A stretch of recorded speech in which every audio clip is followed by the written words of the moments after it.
Private school association के सदस्यों ने आज मिशन नॉलेज स्कूल के प्रांगण में एक प्रेस वार्ता आयोजित किया, जिसमें उन्होंने कहा कि लॉकडाउन में जितने दिन तक स्कूल बंद है इतने दिन ऑनलाइन क्लास चलता रहेगा। स्कूल खुलने के बाद ऑनलाइन क्लास में जितनी पढ़ाई होती होगी उसका रिवीजन क्लास में चलेगा। कोविड-19 जैसे महामारी से वैन चालक भी प्रभावित हुए हैं, वो भी गरीब है, अभिभावक उन पर भी ध्यान दे। इस महामारी में वैन तो नहीं चला, फिर भी उन्हें road tax, insurance, road permit आदि का खर्च वहन करना पड़ रहा है। अंततः स्कूल संचालक और अभिभावक आपसी तालमेल और मेल मिलाप स्थापित कर एक दूसरे का ध्यान रखें। उन्होंने सरकार से मांग करते हुए कहा कि हमें स्कूल फीस लेने की अनुमति दे ताकि हम नियमित रूप से अपने शिक्षक लोगों को पेमेंट दे सके।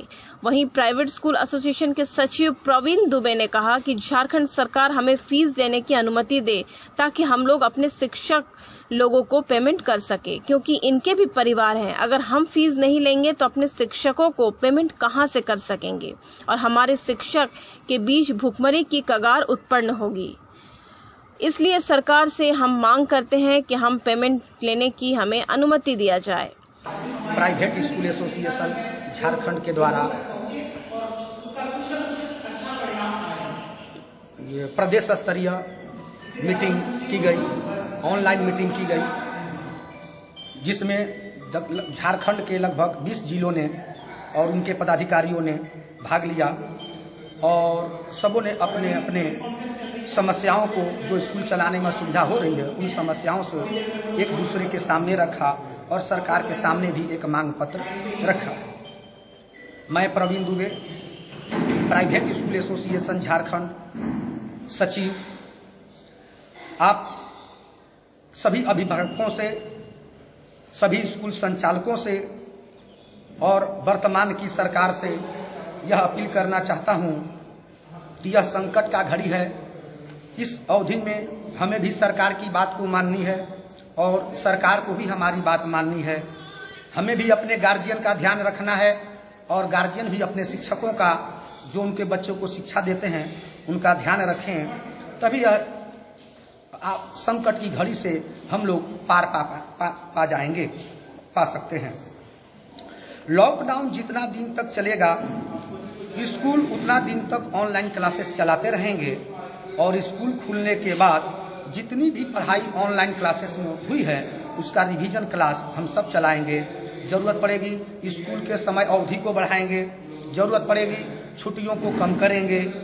तो जैसे भी हो, हम अपने 12 साल के कोर्स को, उसको बच्चों को अच्छी से अच्छी शिक्षा हम 10 महीने में भी कैसे दें, इस पर हमारा विशेष ध्यान होगा। जरूरत अगर पड़ी तो हम संडे को भी क्लास चलाएंगे। हाँ, यदि सरकार हमारी बातों को नहीं मानती है तो अंत में लॉकडाउन खत्म होने के बाद भी हम लोग अपने आंदोलन को तेज करेंगे, सड़कों पर उतरेंगे, क्योंकि सरकार जो है या तो हमारे शिक्षकों को पेमेंट दे, अन्यथा वो शिक्षक जो है शिक्षा नहीं दे रहे हैं तो या तो उन्हें पेमेंट देना पड़ेगा या हमें मदद देना पड़ेगा या फीस लेने के लिए हमको अनुमति देनी होगी। यही हमारी सरकार के सामने एक प्रस्ताव है। अभी आप लॉकडाउन का समय है, अभी अभिभावक लोग काम नहीं चल रहा है, तो फिर किस तरह वो जो सक्षम, हम लोग बार बार कह रहे हैं कि जो सक्षम अभिभावक हैं, हर स्कूलों में भी इस पर्याय में अभी ज्यादा दिन तक लॉकडाउन नहीं चला है, तो अगर 5 से 10% अगर अभिभावकों को समस्या है तो अपने स्कूल को पत्र दे दें कि हमको अभी इस अवधि में नहीं दे पाएंगे। बाकी जो लोग सक्षम हैं वो दें। ये राजनेताओं के गलत बयान के कारण सारे अभिभावक जिनको सैलरी मिल रहा है, जो बैठे बैठे इंजीनियरिंग का काम कर रहे हैं, वर्क एट होम कर रहे हैं, उनको पेमेंट भी मासिक उनके अकाउंट में आ रही है, ऐसे सक्षम लोग भी नहीं दे पा रहे हैं, क्योंकि शिक्षा मंत्री का बयान है कि अभी फीस जो है लॉकडाउन में दीजिए ही नहीं। ये समस्या सबसे बड़ी उभर कर आ रही है। जितने दिन दवा दुकान चला, जितना दिन आपको राशन दुकान चला, तो उन लोगों ने व्यापार का ट्रांजेक्शन किया, वो लोग कमाए, वो लोग बैठे नहीं है।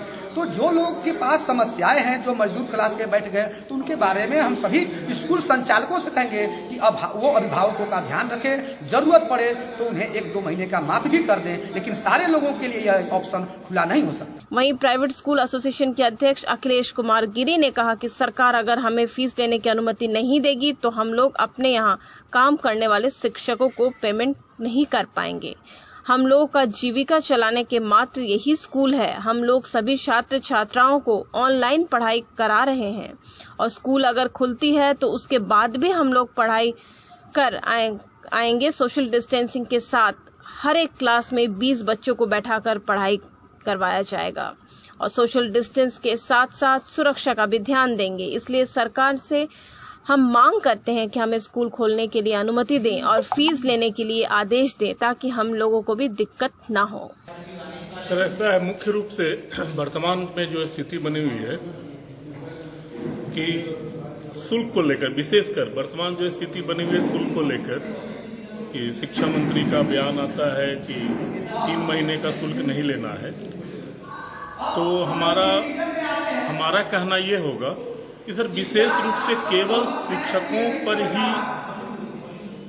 उसमें भी निजी विद्यालय के शिक्षकों पर ही ऐसा प्रतिबंध क्यों?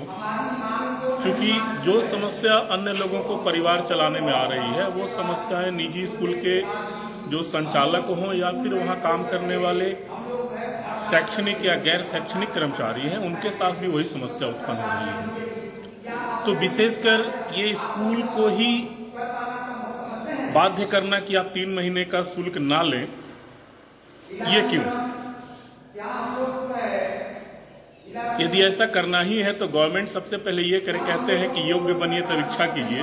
सबसे पहले सरकारी कर्मचारी या जो भी सांसद विधायक हैं या अन्य जो नेता हैं जिनको कि मासिक शुल्क के अलावा अन्य सुविधाएं मिलती हैं, वो 3 महीने के लिए यदि छोड़ना चाहे तो छोड़ दें।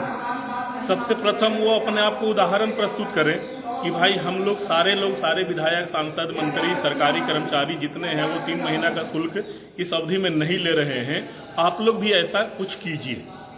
वो अपने आप को उनको उदाहरण प्रस्तुत करना चाहिए, ना कि निजी स्कूल के विद्यालयों को बात